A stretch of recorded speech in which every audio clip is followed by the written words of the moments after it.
राम राम दोस्तों। मैं अरुण कुमार डायरेक्ट वैदिक रेमेडी चैनल में एक बार फिर से आपका स्वागत करता हूं। दोस्तों, आज चर्चा करेंगे भाव चलित कुंडली की कि लगन कुंडली व भाव चलित कुंडली का इस्तेमाल करके कैसे फलित किया जाता है। फलित ज्योतिष में भाव चलित कुंडली की क्या इंपॉर्टेंस है, उसका क्या महत्व है। लगन कुंडली हमें बताती है कि जन्म के समय आपका कौन सा लगन है और कौन से भाव में कौन सी राशि आपको दिखाई दे रही है और ग्रह किस भाव में स्थित है।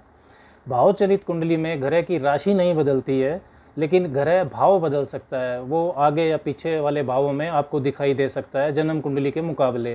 तो भाव चलित कुंडली यह बताती है कि ग्रह जिस राशि में है उसका वास्तविक भाव कौन सा है।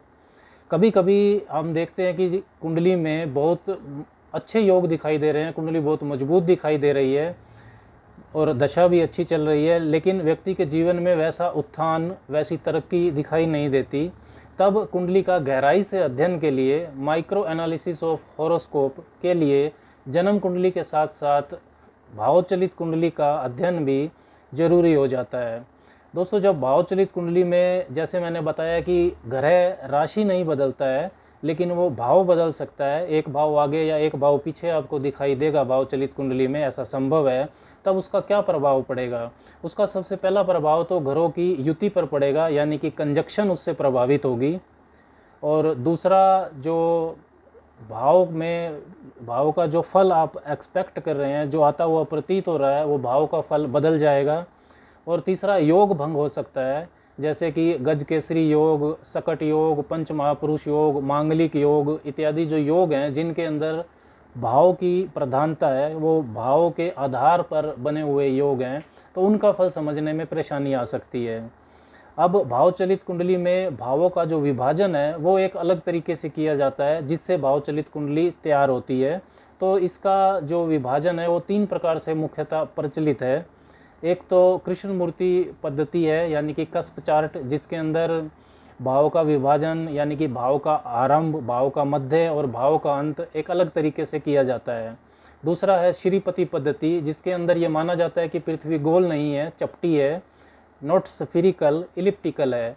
और तीसरी विधि होती है समविभाजन विधि, जिसके अंदर पृथ्वी को गोल मानकर जो 360 डिग्री का जो मोशन होता है पृथ्वी का, उसको 12 से भाग दे देते हैं, क्योंकि 12 भाव होते हैं।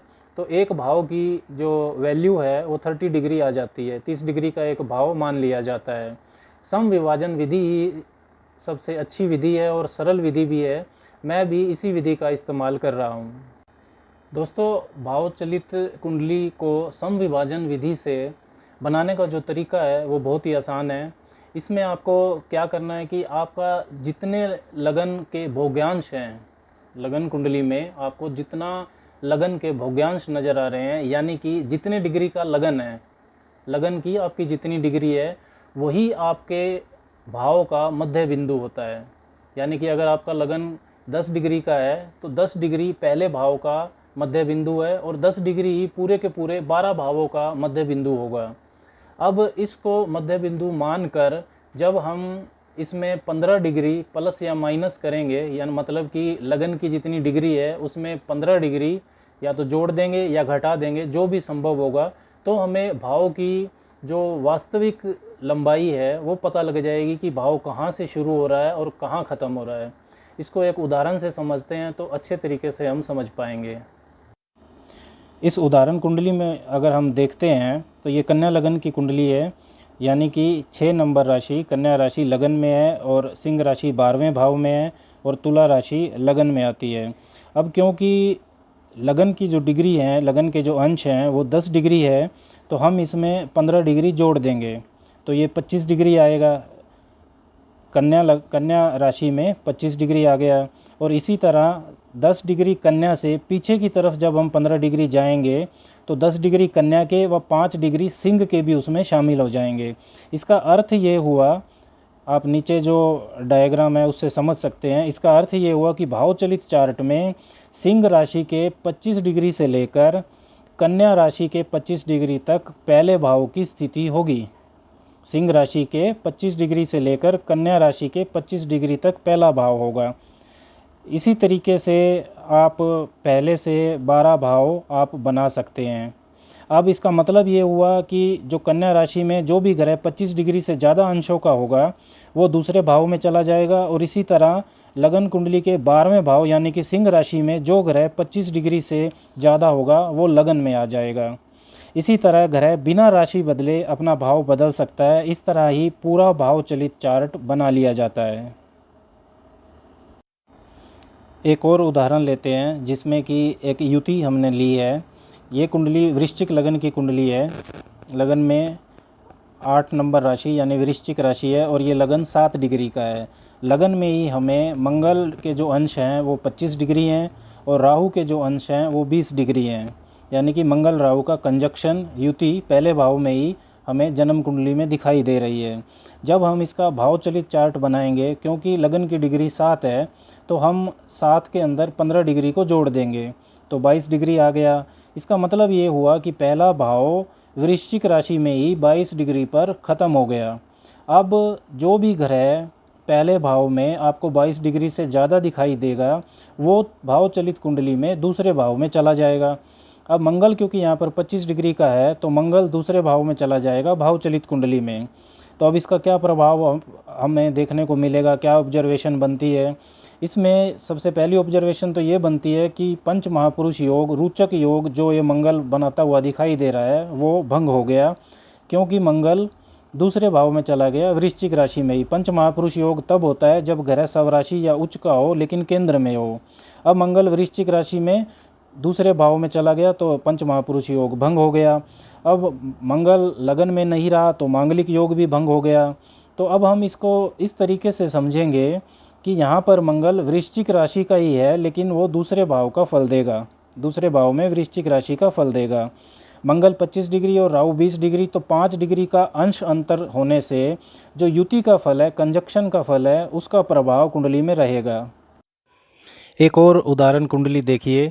ये वृष लगन की कुंडली है जिसमें लगन 26 डिग्री का है, और सप्तम भाव में बुध और शनि का कंजक्शन है यानी कि युति है, जिसमें बुध 20 डिग्री के हैं और शनि 8 डिग्री के हैं।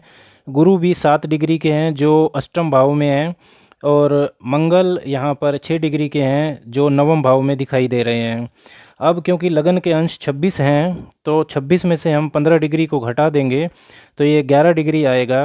अब 11 डिग्री से जो ग्रह कम डिग्री पर हैं वो पीछे वाले भाव में चला जाएगा।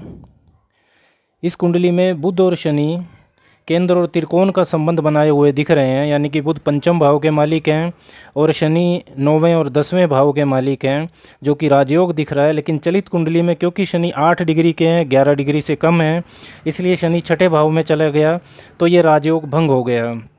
इसी तरह गुरु भी जो अष्टमस्थ हैं, अष्टम भाव के मालिक भी हैं, अष्टमेश भी हैं, उनका वो सप्तम में आ जाएंगे क्योंकि गुरु 7 डिग्री के हैं तो उनका भी सप्तम में आना बहुत शुभ है।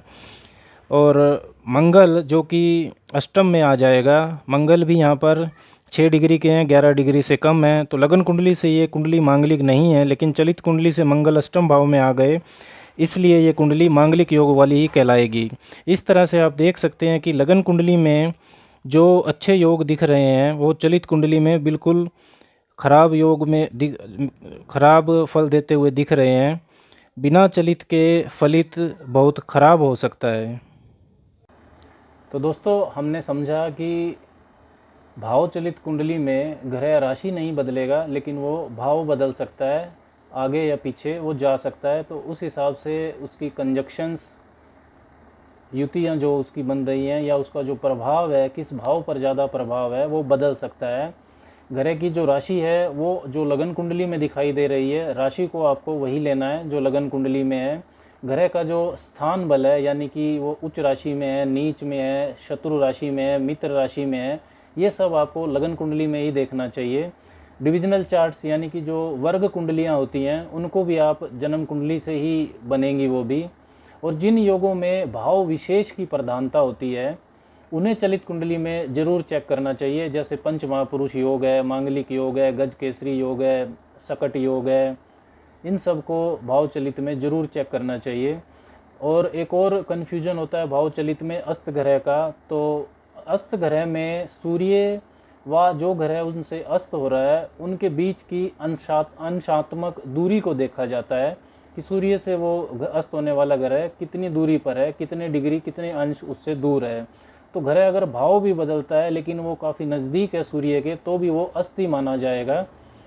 तो इस पर भाव चलित में कोई प्रभाव नहीं पड़ेगा। ग्रहों की दृष्टि पर भी कोई प्रभाव नहीं पड़ेगा भाव चलित से। इसे भी आप जन्म कुंडली से ही देखिए, क्योंकि जो युति होती है या कंजक्शन, उसका भी जो प्रभाव है वो दो ग्रहों के बीच की अंशात्मक दूरी से ही पता चलता है कि वो कितने नज़दीक हैं। तो भाव बदलने से भी उनकी होरा का जो प्रभाव है वो एक दूसरे से रहेगा, तो वो मिलकर काम करेंगे, युति का प्रभाव रहेगा। तो युति और दृष्टि को भी आप जन्म कुंडली में, दृष्टि को जन्म कुंडली में ही देखिए, भाव चलित में नहीं देखिए। अगर भाव चलित से संबंधित आपका कोई भी प्रश्न है तो आप कमेंट कर सकते हैं। आज के लिए बस इतना ही। राम राम।